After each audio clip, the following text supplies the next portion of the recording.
Hi, everyone, and welcome to one of our student-led webinars for the spring 2025 semester at Quinnipiac University.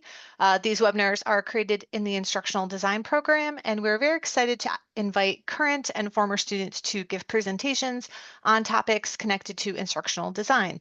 So tonight, I'm very excited to welcome our former student, Amy Bowers, who graduated back in 2024. Amy is a writer, an educator, and an instructional designer for Journeys in Film. Her academic background is in art history, American studies, and creative writing. Currently, she teaches at Southern Connecticut State University, where she's exploring tabletop role playing and other games in her writing courses. She also works with Journeys in Film, creating educational outreach products for films and documentaries.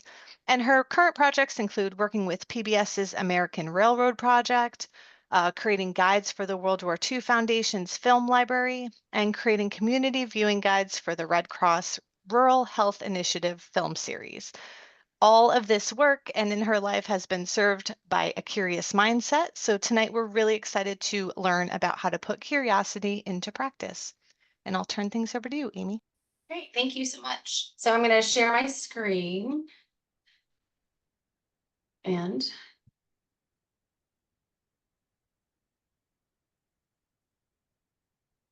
great. So does this look good? Can you everyone see my screen? Not just yet, I can't see it, but it looks like it's trying. There it is. Okay. Okay. So everything looks fine. Okay. Well, thank you so much. Thanks everyone for coming tonight to this chat. The weather's really nice where I am, so it's hard to stay inside. I'd rather, or maybe you would rather be outside soaking it in. And tonight we're going to talk about cultivating and turning curiosity into a practice.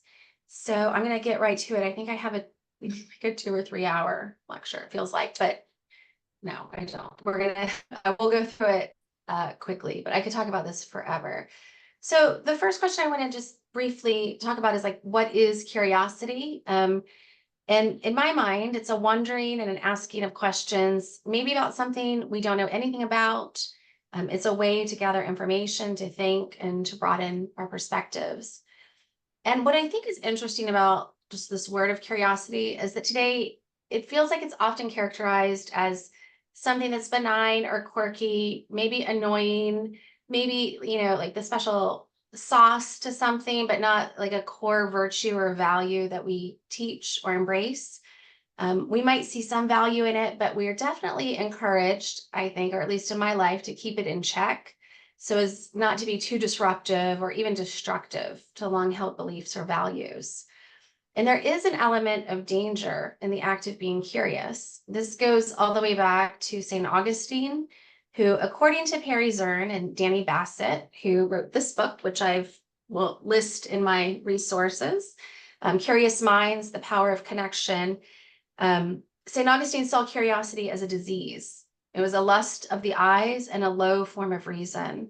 It confused people about their proper place in the order of things, and it moves us away from God. In short, it was a sin. Curiosity has been frequently seen as a sin.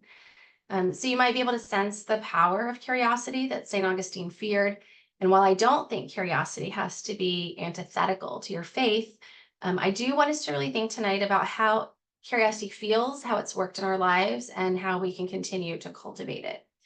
So for this presentation, I propose that we embrace this danger and see it as a vital energy that we can harness to improve our work and our lives. And when I say work, I mean our life's work, not necessarily our career work, although it could be both. And so as we get into this, I want you to think, if we were in a workshop, we would write about this and share, but we won't do that tonight. But you can think and feel free to share in the comments. Think about your curiosity thumbprint, how curiosity has worked in your life. When have you been lauded for being curious? When has it been detrimental? When has it complicated things in your personal life, your work life, your academic life? And also consider your approach. Zern and Bassett have narrowed it down to these 3 types of curiosity: the busybody, the hunter, and the dancer. And so maybe you identify with one of these. The busybody just collects information, is really into novelty and trivia, and is kind of popping all around. while the hunter goes deep into one interest and becomes an expert, maybe an amateur expert. And the dancer is the one who is also dancing around, but is able to make really strong and interesting connections between disparate topics or disparate ideas. And so maybe you immediately feel like you lean towards one of these. There could be a little bit of these in each of us. In the discovery or reclamation of our curiosity, there's several benefits that I think are useful not only for us personally, but for also the work that we do. So as we become more adept and more curious on a daily basis, practically, we become more cognitively flexible. We don't have, this one immutable way of seeing things. We become able to innovate and iterate really quickly. Our capacity grows. And as a teacher, I'll say that this is something my students struggle with. The ability to just drop in and start coming up with ideas is something that it's clear that they haven't been taught or that they haven't embraced. They have a really hard time doing that. And so this can help with that. It also helps us with interdisciplinary thinking, thinking across fields, which I, as an American Studies person, I find very exciting. It reduces cognitive bias, which I think is a great thing. Sometimes we get really comfortable with really particular ideas in our brains, and when we continue to cultivate this curiosity ethos, then we start to embrace and not feel threatened by a wider variety of ideas and perspectives. It can reduce anxiety, which sounds pretty great. Also, as a teacher, I have a lot of students with anxiety. Sometimes anxiety is related to this attachment for things to be fixed, to not be changing, to be stable. And as things are shifting and moving around, that can cause anxieties. And so when we get used to and uncomfortable being in these kind of slippery places, then we don't necessarily feel so anxious, and we feel a little more confident in our ability to get through them. And autonomous thinking and learning, of course, but maybe most importantly, it can support joy in the classroom, joy at work, joy in your creative process, and just joy in being, which is something I think we could all use at any time. So tonight I have this proposed roadmap or set of frameworks I wanted to talk about. I have 4 kind of steps that have worked for me that I wanted to share on creating and sustaining a curious practice.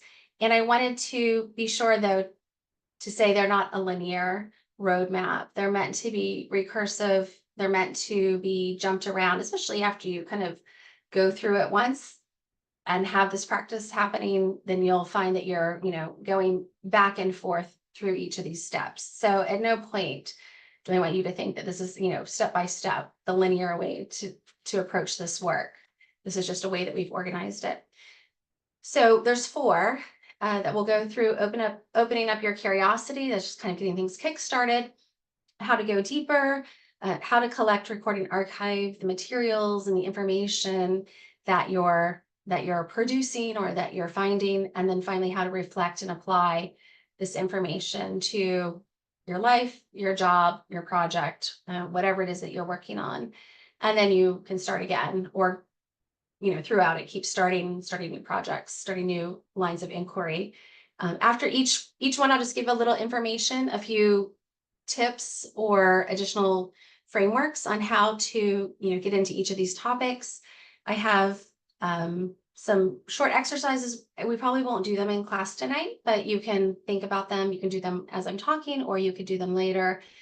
And then a few exercises that I encourage you to do, during the week or over the next few weeks. And at the end of each section, that would probably be a good time to take a breather. And if you had questions, or not so much questions, I feel like instead of questions, you guys will have additional things to add, because I don't necessarily think that I'm going to be teaching you. I'm just sharing my process, and I want to hear about your process. So throughout, you can put questions or ideas or additional suggestions in the chat, and then we can stop and chat at the end of each of these sections also. So the first one, and this might be the longest section, is how can we just open up our curiosity and make it into a daily practice? And by opening, our minds, our eyes, and just seeing the world as a fertile place to get inspired, to learn materials, to, stoke our curiosity. So I have 4 kind of frameworks for this. So one is slow looking, rabbit holing, field tripping, and a look at our media. So the first one I'm calling the mother rule. I think that this is the one rule that could supersede every other thing that I talk about in this lecture, and it's this idea of slow looking. So slow looking is maybe another word for like mindfulness, but I find that mindfulness feels a little abstract, a little hard to pin down. And I love the term or the direction of slow looking because it's something concrete that when my mind is maybe wandering around or, feeling not focused, slow looking is like a direct action that I can do that will change the pace of my mind. Whereas mindfulness feels, feels like meditation, which is wonderful and I love, but if I'm not in the right place, it might be hard to access. So slow looking, it seems easy, and it's one of those things that's simple, but maybe hard to do. It's really easy, but hard to do or to do on a regular basis. There's a lot of research going into slow looking and slow looking in education right now. There's a bunch of books being published and studies, and some of which I've listed at the end of this lecture, and you'll get the slides so you can look into those. What I find really interesting is that medical schools are requiring their students, their med school students, to take slow looking classes so that they can learn to better diagnose and offer better patient care. And so some of these classes started at Yale when a dermatologist noticed that his students would look at a patient's skin, but wouldn't really be able to describe what they were seeing. They would jump quickly to a preconceived notion or idea instead of slowing down their brain and looking closely. And so he came up with a program where they would spend time in the art museums at Yale, and they would go in front of pictures and look for 15 minutes plus at the same picture. Just try to describe what they saw, not the history, not memorizing the artist or the date or the history or the materials, but just what they saw, the colors, the shading, the lines, the ways that their eyes moved, layers and under layers under layers. And this is taken off, and many colleges, med schools actually require that you take classes in slow looking. So I think if it's useful for doctors, it's useful for us as educators or designers or communicators. It can only help. It helps us shed preconceived notions, automatic and default thinking. I do this with my students a lot. In our class, we'll look at photographs and, we'll write for 5 minutes. What do we see in this photograph? And everybody almost, across the board writes about the same things. We all see the same things first, and we frequently apply an idea to what it is that we're seeing based on our previous experience. But then we'll write for 5 more minutes. And then maybe we'll even do a third session of like 5 more minutes. And it's in those second and third sessions where we begin to see the things that were hidden, the things that are maybe even more interesting than what's right on the surface. And they're always surprised at how they think that they see it all to begin with. And I'm done. Like I've done it all. And then we say, no, go further, go further. Like you have to, like your job is you have to come up with more things that you see. And it's amazing. It's almost like they unlock like a treasure box full of new things. And we do the same thing with writing. And I have this idea, or I share with them the idea that, what comes quickly and in the beginning is easy and it's the obvious. It's the stuff that comes after that we push ourselves to see deeper where the good material is for writing, or the good diagnosis is for a dermatologist, whatever your field is. It helps us to see things that we've overlooked or undervalued. We always talk about what's like in the middle of the picture or the bright thing in the picture, but sometimes it's the flowers that are in the corner of the picture or the foot that's leaving the picture that becomes interesting. And it helps us make new connections between things. And so I've given you, again, in the resources, there's some ideas in books if you want to read more about this and how we use it. And also I'll say, you know, the basic idea for slow looking is that you just look at something slowly. I mean, it's so easy. And so you could do this by going to a museum.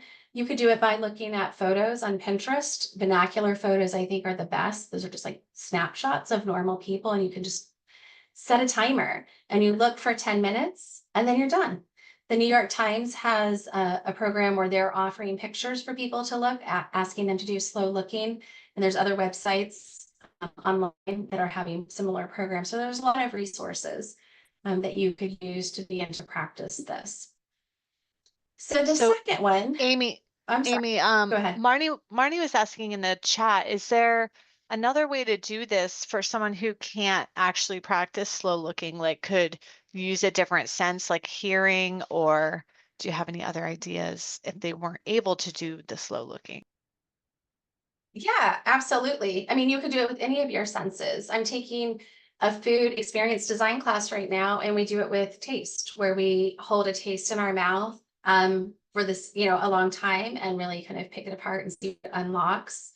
And I've done this with kids doing sound, sound inventories, where we will go out into a field and, you know, everyone's standing there and you'll say, what do we hear? And so maybe you hear a couple of the really loud things. And like, okay, now we spread out, we sit down, we close our eyes. Now what do we hear? And we'll do it for 10 minutes. And then it's just, you know, we go deeper and deeper and deeper into what we can hear. And so it's the same, it's just this idea of paying close attention through any senses. So yeah, that's a great question. And touch, you could probably do too. I was just reading about an experiment by a student who designed a touch project. And I won't go into the details, but so yeah.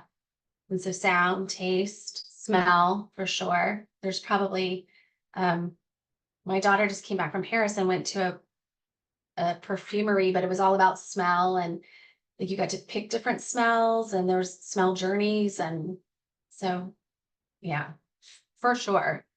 That would be, and this, see, now you've got me off. This is a curious thing. And now I will like want to find examples of all of these and then do them myself. And taste is good too. Yeah, like in students, I mean, I have a class, we were reading a book where the astronauts and cosmonauts were on the space station and they were all talking about the candy from their homelands, their different countries. And so we started to like get those candies and try them and sit with them and try to almost imagine that we were on the space station with these characters. And then, you know, we started to think about our own flavors, and it unlocked memories after memories after memories for these students. So yeah, I hope that answered. And again, I bet people have other good examples or ways that they've done this. Thank you. I didn't want to interrupt you, but I'm glad that we got the question in. Thanks. Yeah, and I don't see the chat right now because I just have like my Yeah, no, slide. that's So, fine. That's fine. Okay.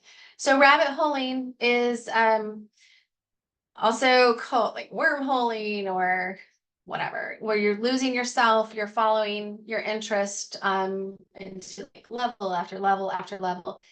So my idea with this is instead of feeling guilty about following our interest in our questions and hyperlinks and words and recipes and picture like and going to the map, instead of feeling guilty about that, I think it's something that we should really embrace and schedule.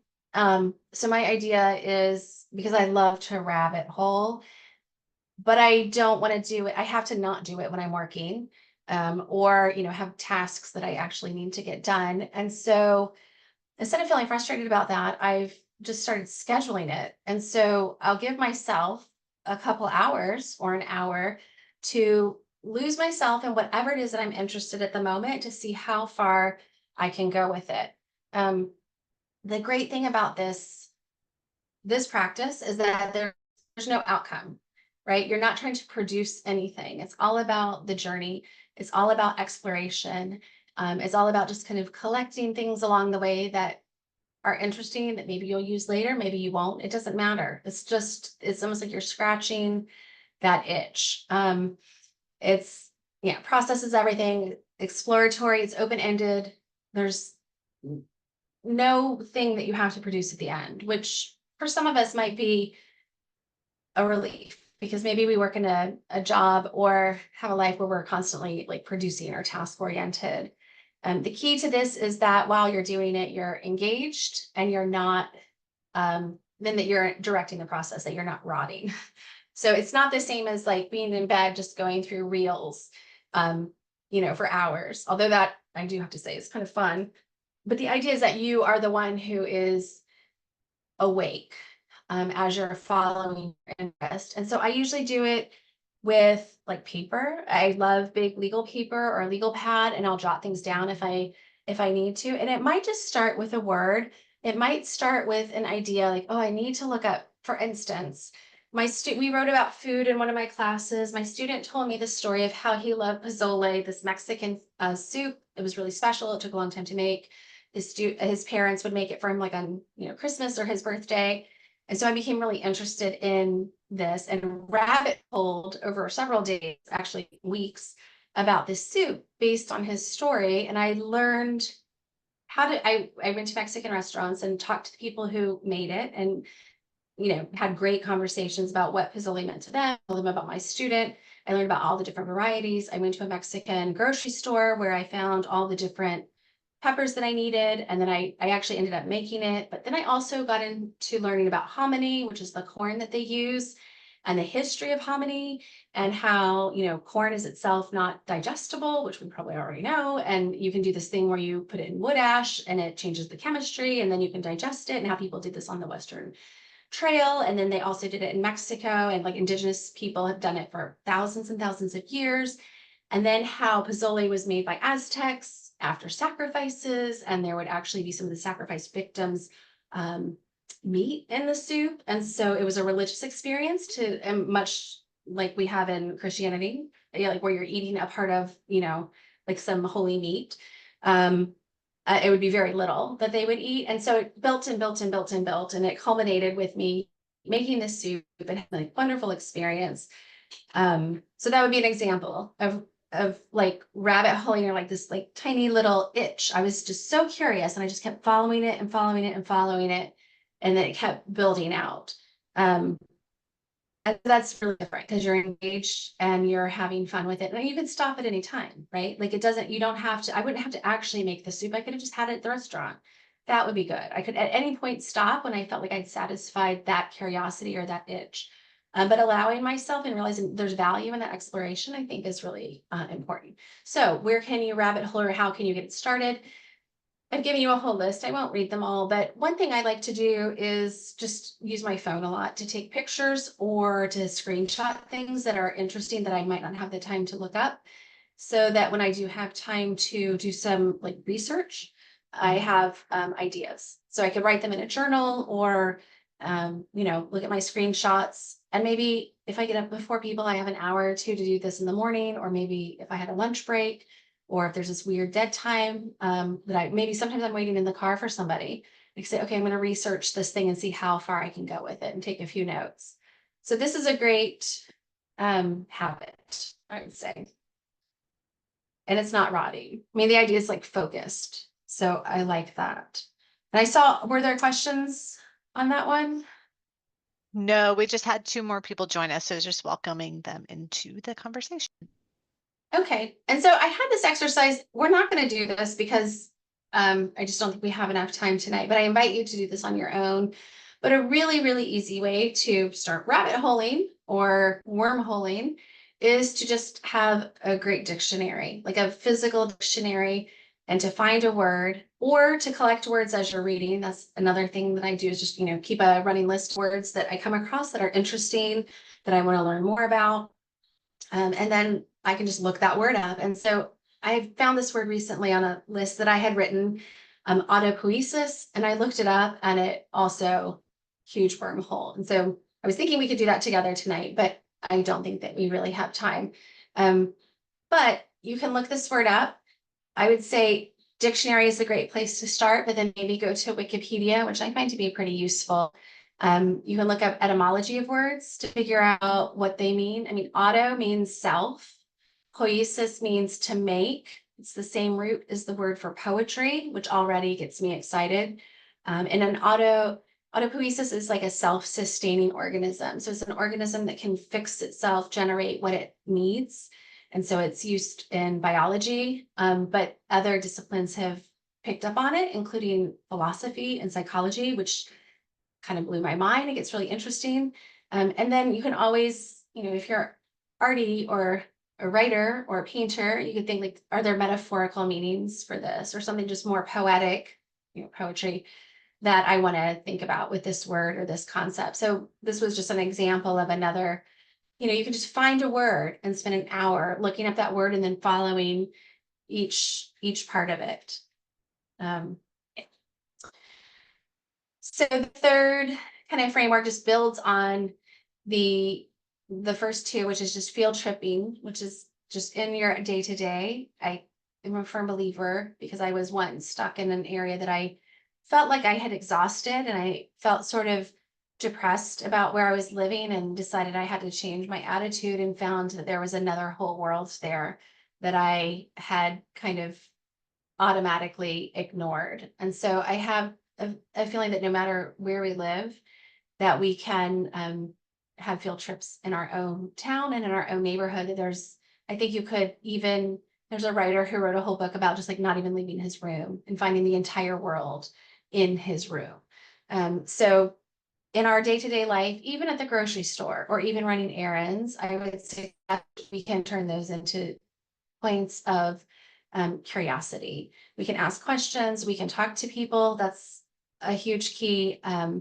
Interview people, not, if they seem annoyed, of course don't, but I've had so many great conversations with people out in the wild about what they were doing, or, some aspect of what was happening around us that have enriched me greatly. So I think that the world is available. It's like an encyclopedia out there for us. You can also schedule tiny field trips.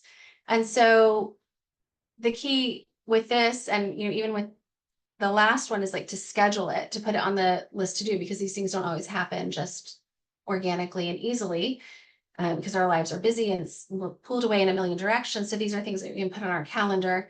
So you can add in, like, what am I going to do this week? Where am I going to go in my neighborhood or in my town that's new or different? And I'm not sure where everyone's from, but for those of us who live in this area, in the New Haven area, you could do this forever. I think we have so many great ethnic grocery stores, or even memorials or cemeteries, or niche shops, like little shops, even if it's a shop for, like, I don't know, bathroom faucets, like that's worthy of a field trip to, like, let me go see what this is about. And then, of course, parks, churches. Even if you don't plan to go to a church, if you live in a place that has interesting or old churches, definitely go check them out. I did this locally a couple of years ago. I just happened to go to this church that I had, no real interest. I had to go in for a reason, and it was the most amazing interior that I had seen in a long time. And come to find out, it was built by a ship maker, and so the whole inside of it looked like we were inside of a ship. It was this huge surprise, and I thought, this is a thing that's near me all the time that I just ignore. And so I'm always thinking, like, what other hidden treasures are there all around us that could enrich our lives, teach us things, help us ask new and better questions. And this last one is an exercise I did with a group of friends, and it was really fun. And so I'll give you this little exercise to do, which was, in this group of people, we all picked somebody else, and we found field trips for each person to do in their own hometown. So somebody else would look at my hometown, go online, do some searching, and they would find a place and say, this is what you need to do. I want you to go here, take a picture, come back and share with the group. It could have been a place I've already been, but it could also be a place that I have heard of, but never have really been. It was really successful. It sounds kind of funny, maybe sort of weird, but that would be a great way if you have a group of friends that you meet, or, like an online book club, to do something like that. It was fun also for me to research my friend's neighborhood and to find out where I wanted her to go. And then we all kind of reported back. So it was a great way to discover our areas. You can do it with your family from different places also. And the final one for this group is to adjust or audit, think about your media.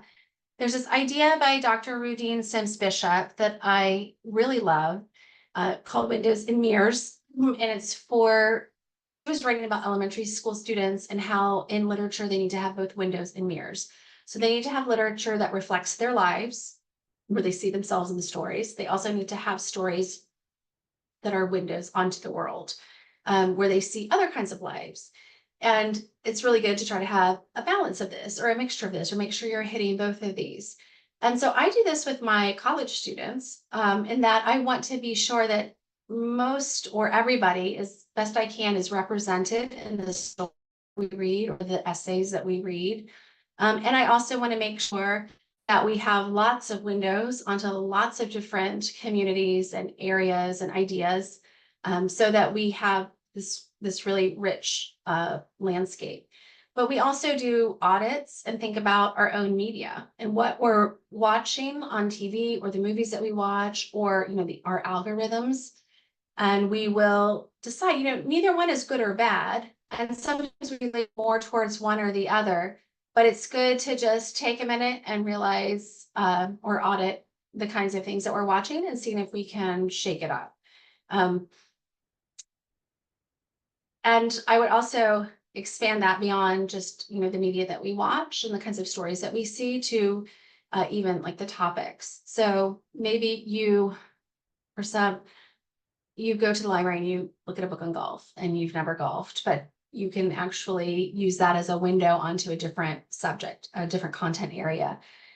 Or you're at the doctor's office and they have magazines that are of no interest to you, but what if you just, dug in and kind of read them? So our media is a great way to kind of complicate and enrich this area. Okay. And the to-go activity is, tied in with the field trip, which is just to go on a curiosity jaunt. And again, set the time, like look at your schedule during the week. Is there a downtime in between errands, in between pickups, in between, going to a job and going to the grocery store, where you can add in a little experience, a little curiosity jaunt to a place, that it doesn't have to be very special, but where you're only going to go in and ask questions and look around and be really open. And so my ideas are to, like set the time, like day after work, and before I go to that other meeting, I have a half an hour. I'm going to go where? Home Depot. I mean, it really could be Home Depot. When I say ritualize it, I mean just take a moment to think, well, I'm doing a thing, right? I'm doing something different. I'm doing something just for myself, just to kind of free my mind. There's no task here. There's no job.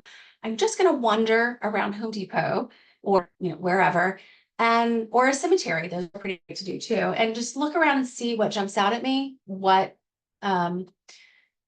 speaks to me, what complicates or confuses me, what I'm interested in. You might have a question that you want to ask, which is kind of fun. Like, okay, Home Depot, you almost treat Home Depot like an oracle. Like, Home Depot, as I come into you today, I want you to, I want to see something that's going to make me feel like hopeful, or I want to see something that's going to make me think of a project I could do, or think of that makes me feel this is really funny, or that reminds me of something of my childhood, whatever. And then see if you can, as you're wandering around, if that jumps out at you. And so you just roam around. I like to say, like, throw your eye, I didn't write that correctly, throw your eyes out of focus, and you just kind of wander around and see what pops up. You could record things if you need to stay grounded. I like to do that in thrift stores. Take pictures of things. I don't want to buy everything, but if there are things that are speaking to me, I might just take pictures of them, and then I feel like I'm still on the task, that I'm my creative task. And then it's always nice to finish in gratitude and just say, like, well, that was, close out the event and say, well, that was pretty interesting. Maybe it was weird. Maybe I didn't get anything from it. That's fine. But, thanks to myself for giving myself 15 minutes or 20 minutes to do this weird experiment. So before we go on to two, and one was the longest, these will get a little bit shorter. Before we go, are there any questions? And we can also talk at the very end, but any burning questions?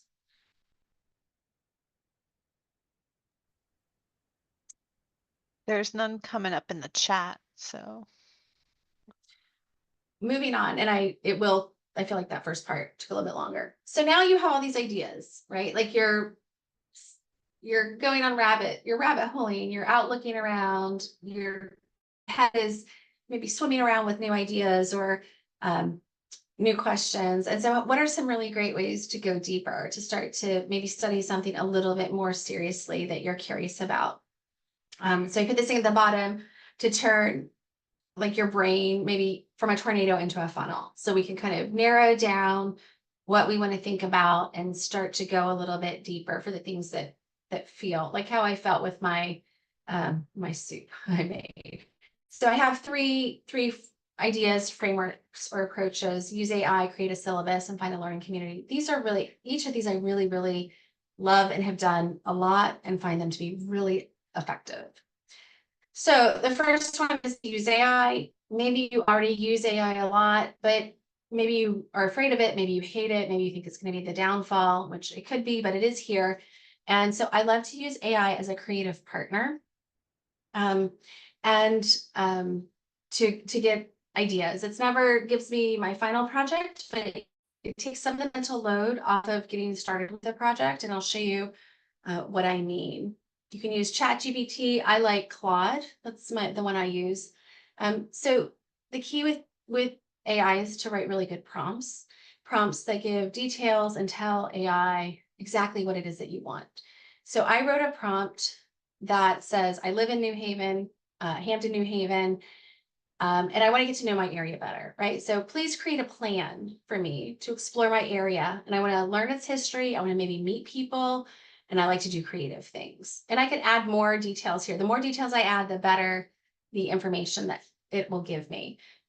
But then the format that I wanted, I let Claude know, my friend Claude, to create a weekly date. So I want like a weekly field trip that I can do. It takes no more than 4 hours, but even shorter is good.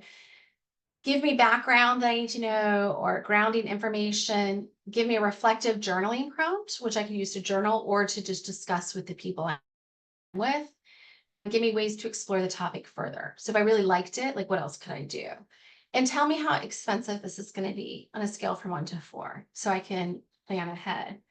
And look what this is, without refining, look what my friend Claude gave me, this 2-page 8-day plan. So 8 field trips. And of course, I'm not going to read all of this, but they're pretty good. Some of these I know about, like I go downtown and I do things at Yale. So this one's not too exciting, but East Rock, there's a few things in here I wasn't sure about.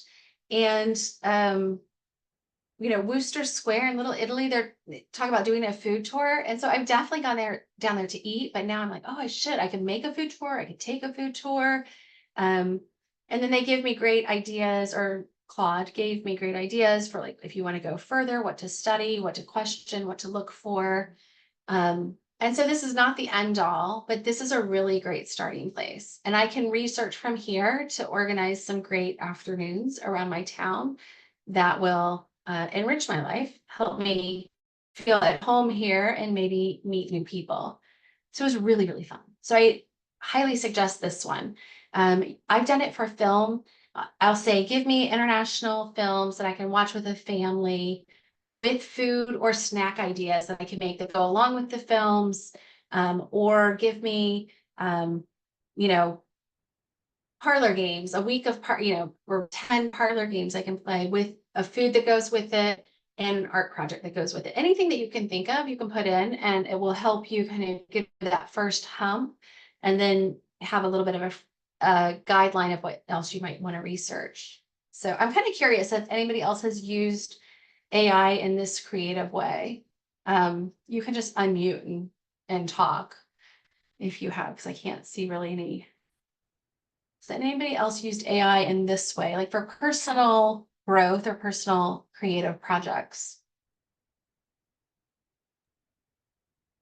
I haven't, but I just traveled to Providence last week for 48 hours, and this would have been really useful for me to do to get ideas of somewhere I hadn't been. Yeah, and I mean, this is all for the town I live in, and it's packed with a lot of ideas of things that I haven't done or I just haven't thought of.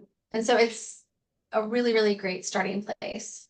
Marnie, I was looks just like you're going to on. say that I haven't either, but I'm going to now because I use it all the time, but I've never thought about it in this way. I think it's awesome.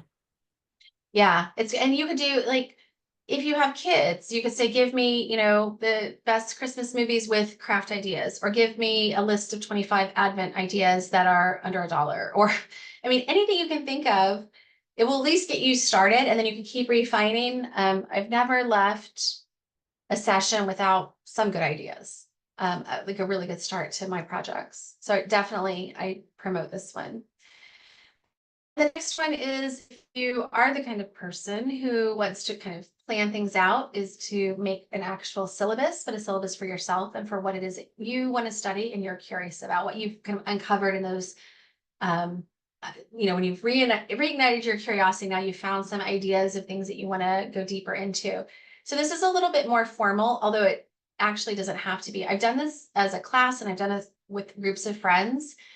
This one is wonderful to do with friends. And what we will do is get together, maybe talk about what a syllabus is for people who haven't been in school in a while, talk about all the normal components of a syllabus, brainstorm what is that we want to spend the next month or semester or year or summer or season, focusing on or thinking about, and then filling it in and then working together. The great part about doing this with a group of friends is that you can then be inspired by their syllabi and what it is that they're studying. You will passively learn about the subjects that they're interested in, and you can support each other forever, basically, based on the things that you know that they're interested in. So I have a friend who's writing a book about Antarctica, and she made a syllabus of a deep dive she needed to do for some research. So in our group, everyone who ever sees anything about Antarctica that they know she doesn't know about, passes it along to her. We know, and now we know a lot about Antarctica and about early filmmaking, which is another one of the topics. And so we learned a bunch about her area. I have another friend who is interested in mushrooms and cults, and so we learned all about what she was studying. And then we can, send her resources, and then I would have whatever it was that I was studying. I'd have other people out there in the world who knew my interests, were interested, who understood it, and who would, continue to support me. So this is really, really, really great fun to do outside of academia.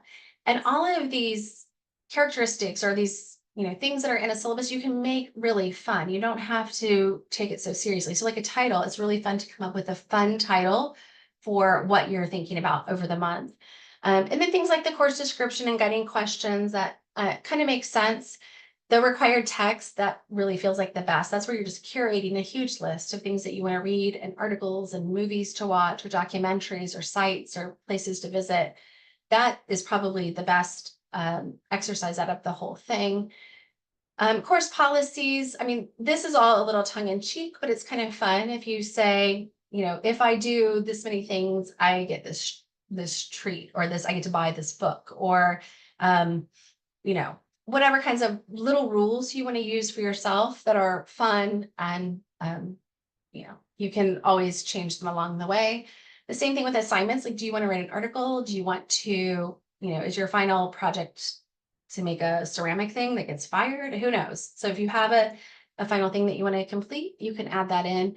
The accommodations is one of the ones that people really like. And that's, as a teacher, and maybe you guys as teachers have to attend to students' accommodations that they have for learning differences, or in my case, a lot of mental health differences, or mental health issues. And so it's kind of nice to also extend that thoughtfulness and that kindness to yourself of, here's the ways that I will accommodate to make this work, and the ways that I will give myself a break or extra time if I need it. And oops.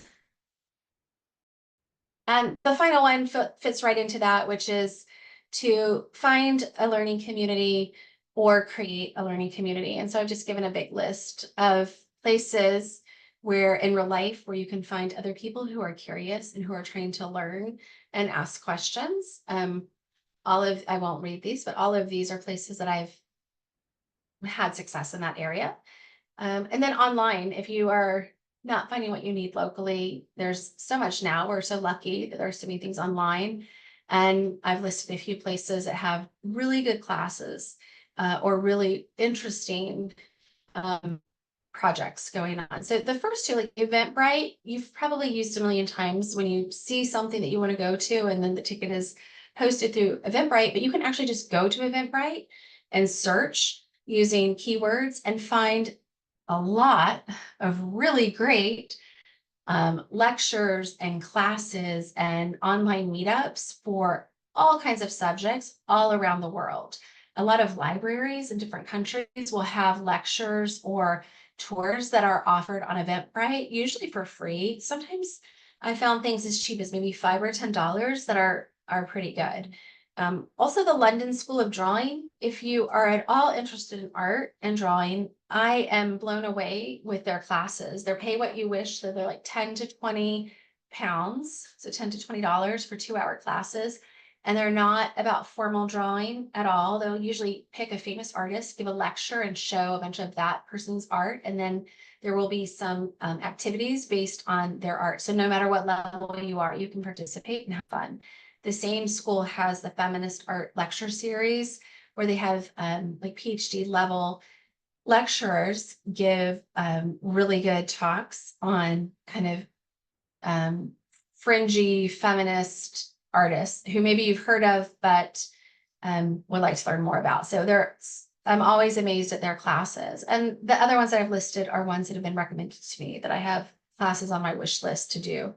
With Gameplay Arts, the School for Poetic Computation, and Index Space and Gray Area. So definitely worth checking out. And so we won't take 5 minutes, but maybe at the end of the night or as you're taking a shower or driving around, you could think of like, where are the places around me where I could take a class or meet people or go to a lecture or see a film. And then the invitation to practice for this would be like a challenge to put something on your calendar this week that you're going to do, even if it's something that you don't think is necessarily 100% what you're interested in, but it sounds kind of interesting. I would say give it a try.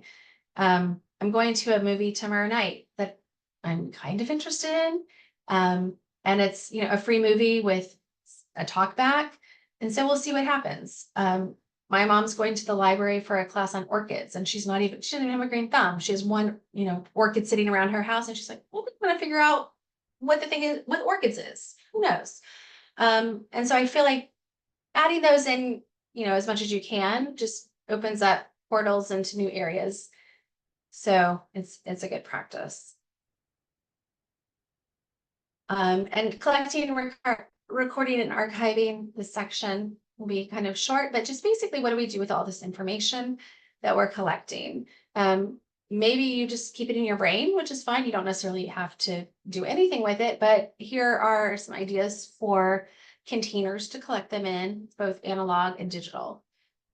So for analog, it's obvious it's just a journal to write things in. That's you don't need a class to learn about that. I do like the idea of using non-precious journals, even spiral, like the really junky ones that you can get when school's going back, giving them weird titles and then just using them up when you're done, maybe going through and picking out what you need and trashing the whole thing. Unless it's, you can also keep it. But the idea with journals is just a place to continually keep your findings. And then again, non-precious, I would show you some of mine, but I think it'd be weird to hold them up to the calendar. One-page zines, I have a link at the very end. I love these. My students love these. Basically, you can use one piece of paper and fold it up into a little booklet. These are great to carry around for the week or to use for specific little projects just to record things. They're so small, they fit in your pocket. Those are easy and fun. And you can also make them nice and make copies and then pass them out to your friends. A wonder wall is just, a whiteboard or a cork board, or you can kind of see, I actually just use like my wall with washi tape, holding up things as they're moving around. It's kind of like my external brain is on this wall with all the projects. And there's some logistical things like timelines, but also just the ideas that I need to keep kind of in front of me so I don't forget them. Another fun one when you're out, thrifting around is to use old recipe boxes, which are easy and cheap to find with index cards. Seems super old timey. I organized my whole thesis this way, my graduate thesis, and I've had two different writers, like successful writers who have walked me through their index card process. And so you definitely can come up with your own process, but basically it's just like a hands-on place to connect or collect ideas, words, and scenes that you can then physically move around. And so you could come up with all different ways that it could work for you, but they're pretty fun. And there's something about the hands-on that's really nice. Manila folders, of course. I will frequently use those as the planning, write all over them and use them as the planning document themselves. And then they can also hold in the stuff. And then I have a couple other things. I'm super into these zippered pouches, which maybe you have used these or not. These are great for collecting ephemera surrounding particular projects that you could lose. So I have them for essays I'm working on, or like plays. I have a play I'm writing, and so there's a lot of like pictures and kind of loose things, and so they all go into this one pouch. I know I'm not gonna lose them. And there's something comforting about having it all in one place. The same with these scrapbooking boxes. That's another, you can get all different sizes. I find that to be pretty useful as well. Any excuse to go buy office supplies, I'm all for. And digital containers. I mean, I think that we all have our systems that we love, and you can definitely in the chat share one that you have. I have loved Notion. I did an independent study with Kristen last semester on experience design and game design, and we used a Notion board to organize all the information, and it worked really well. Because you could have different pages, she could comment, I could put journal reflections, I could keep running lists of resources and articles, and I think, and maybe she could talk about that in a little bit too. I mean, it was really wonderful. You can also use Trello boards. I use that with my job, and that's a great way to work information with lots of like boards. It's very visual. So it gives you that, both of those seem to give you that analog feeling, but digitally. And people like Slack and WhatsApp, which I use a little bit. Google Docs and Google Slides. Okay, we all know what those are. Those are really great to use as shared documents. I do a ton of Google Slide projects with my students. In ways that would work really well with a learning community where we're all sharing information that we all might want to access. So we're all we're all sharing a poem, or we're all sharing a place to go, or we make these documents or these kind of presentations that become a resource in themselves. So shared documents with your learning community, I feel like are really great. And always taking pictures and noting things on your phone. We probably all do that all the time. And so the invitation to practice for this section is to figure out what you could do to collect the questions and the things that you see throughout the day, the words, questions, the images, the ideas. Maybe it's just, I'm going to carry an index card in my back pocket, like some authors do, and just write down things as I see them, or I'm going to use my voice recorder, or I'm going to like take pictures of things as I see them, but I'm going to start that practice and see how many things I can collect during the week. So a great way to start this would be to say, just practice the work would be, say, I'm going to collect, say, colors. I'm going to only look for red and see how many times I can find red today and take pictures of it. Or words. I've done this in stores where we've gone on word hunts where, say, maybe like the pet store, where we're going to take pictures of the interesting words that are on the advertisements and the products, and then kind of trim them out and see what we can do with those. So you can make it into a game, or just some kind of way. Maybe you just keep a little journal in your car so you can keep writing things down as they occur to you, so you don't lose those. Brilliant. How many times have you had these brilliant flashes of ideas that you then, when it comes time to work on it, you're like, what was I thinking? I had a good idea. I forgot. So coming up with that would be good. And the final is to reflect and apply. And so the reflection should happen throughout the entire process, always reflecting. And but here we put it at the end. And so it's good to just ask yourself, have I gotten what I needed from this work, this line of inquiry, this project? And if so, then good, put it aside. There's no rule. That's why this kind of work is so great. This like creative work is so great compared to our task-oriented job work. You get to decide when you're done, and you don't have to finish it. Just like you don't have to finish a book you don't like, you don't have to finish a project that you've gotten what you need from it already. Anytime you want to quit, you get to decide. And if you haven't, if you're like, oh, there's more, then it's good to sit down and take a minute to reassess and say, like, I'm really getting into this. Like, what should I do? How can I go further? Do I need to talk to my learning partners? Has the scope expanded or has it narrowed? Like, what can I adjust? And I mean, this goes the further you get into a project when it actually becomes a project. I mean, you wouldn't necessarily do this with like every kind of quirky thing you're interested in. There's a really great book called Hands-On Research. It's linked at the end. It comes from the Willem de Kooning Academy in Rotterdam, the Netherlands. And they say part of the reflection is just to ask these 4 questions, which I think simplify the entire thing. And I would even write these out. So it's like, what did I ask? Like, what was my subject about when I started? What did I do? Oh, and I read these books. I did this thing. I went to this place. I talked to this person. What did I find out? What did I learn? And what do I know now? Like, how was I able to come to an understanding, or what do I not know? What further questions do I have? So I think these are 4 great reflective questions that you can kind of pop into at any point to decide what else you need to do or what your next step might be. To how can we then apply, like, again, this is if we've gone really far into a project, is there an end place? Is there a way that we can apply what we've learned? And so here's a whole list of ways that you might want to apply the information. And by apply, I also mean like share or package up or make into some kind of product experience or archive that you can have for yourself, but maybe share. I mean, or broadcast. So I have all these antennas. Like, how can we broadcast this information? Maybe it's just with our learning community. Maybe it's for the whole world.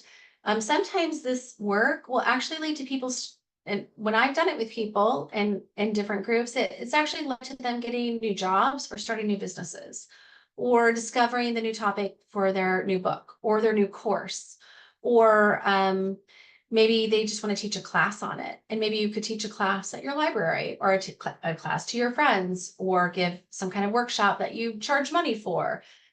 This could turn into a whole bunch of different public facing projects. And so I won't read through the whole list, but it's always good to think like, what can I do with this? And if nothing, that's fine. But if it gets kind of a life of its own and people are interested, maybe you start an affinity group. Here's a way to apply this ethos in your different environments. So like David is teaching teachers how to do this. Some ideas for teachers or in the schoolroom is to try to give your students open choice assignments if you can, collaborate with your class, become a learner along with your students. I find that to be a great approach. And always schedule room, or if you can, schedule room for pivots or additional explorations. Like, be willing to change things up as the class is, learning new things or asking new questions. In your work, you can support open communication. You can really get your people to brainstorm and to get used to iterating really quickly. In my Journeys in Film class, sorry, my dog's coming in. My Journeys in Film job, we do that a lot of like what ifs. What if I did this? What if? And we very frequently will preface it with saying, I know this can't happen, but what if? And very, very, very frequently, that's where our new products and our new ideas come from. And so we've cultivated that environment that we can say any kind of crazy ideas, and out of that we might get something that's actually practical and usable and can help serve the filmmakers or the orgs that we work for. So really rushing. My final kind of thought is one of my favorite quotes by Ralph Waldo Emerson, which is to insist on yourself and never imitate. Like, you have it in you. And so I don't want to be goofy, but I really want people to feel like your questions, your curiosities, your mind are worth everything. And so, like, insist upon making room for that, honoring that, giving yourself time to explore the things that you're interested in that aren't, directives from your job or from the responsibilities of your family or your community, but that are just bubbling up from you, because I think that it can make all the difference in the world. And we can send you the slides. And so I have a huge list of both the things that I referred to in this, but also just my inspirations in general around this work. And so I use this format because a lot of the role-playing games that I have been learning about will have inspirations at the end. So it's not necessarily, a bibliography, but they'll say, like, I was inspired by, and it will be something kind of seemingly random, like, this record really inspired me. So I will send this along to you. And then there's my email in case you wanted to get in touch with me. And 4 minutes over, I think. So I will stop sharing. And if anybody has questions or more suggestions, which I'm going to guess people would have even more suggestions than what I have, I would love to hear any of those. And I appreciate you listening to me talk so much, so quickly. Really got. I think you did a great job of fitting a lot of good ideas into, just an hour presentation. David is sharing some things in the chat, which I can share with you afterwards as well if you can't see the chat now. One is a recommendation for a book called I just clicked on it now. I can see Weaving Creativity into Every Strand of Your Curriculum. It's been a long day. So that's a great resource. And yeah, does anyone have questions or ideas? Yeah.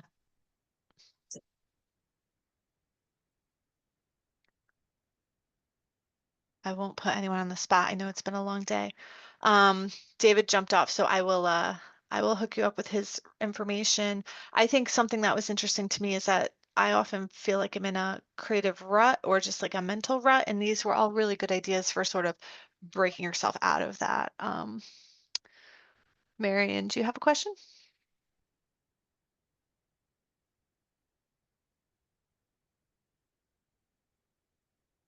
Oh, she wants to know where you got your images. Yeah.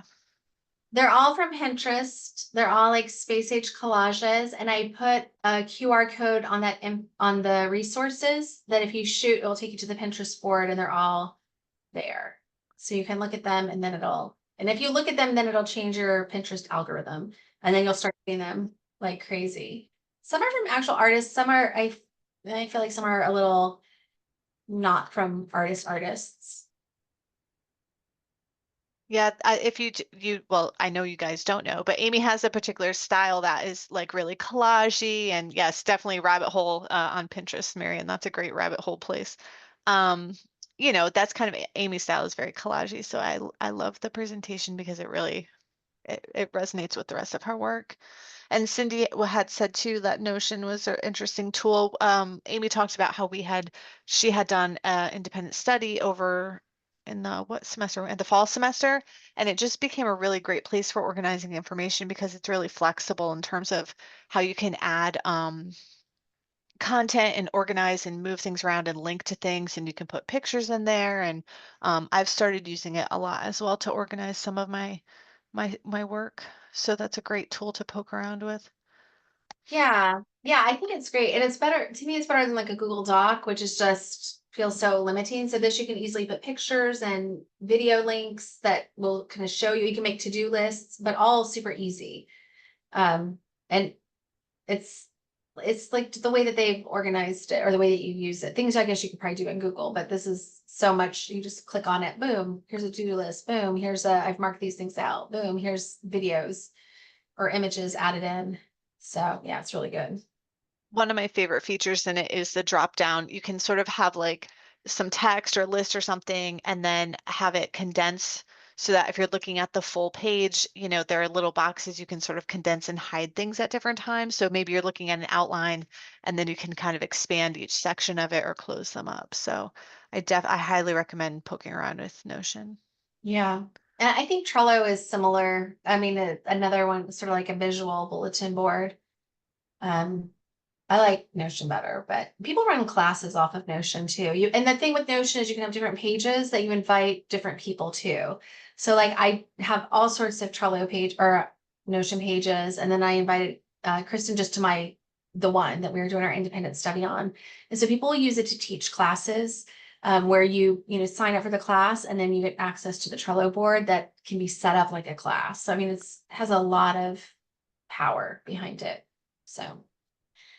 Well, I appreciate it. I thank you for this. Anyone can reach out at any point. And then I guess we could send the slides. I could send you a PDF of the slides in case people wanted to look at them with a Yeah, if you send it to me, I can send it out to everybody who is here today, and then anyone who follows up watching it, on YouTube or has questions, I can follow up with them with the slides. So thank you so much, Amy, for your time tonight. And I know a lot of work went into your presentation. And like I said, these are so many great ideas to get sort of unstuck with your creativity or just to follow different ideas that you have. I definitely want a recipe box, so I'm gonna put that on my list of things to look for. But and thank you all for yeah. being here tonight. Yeah, thank you guys.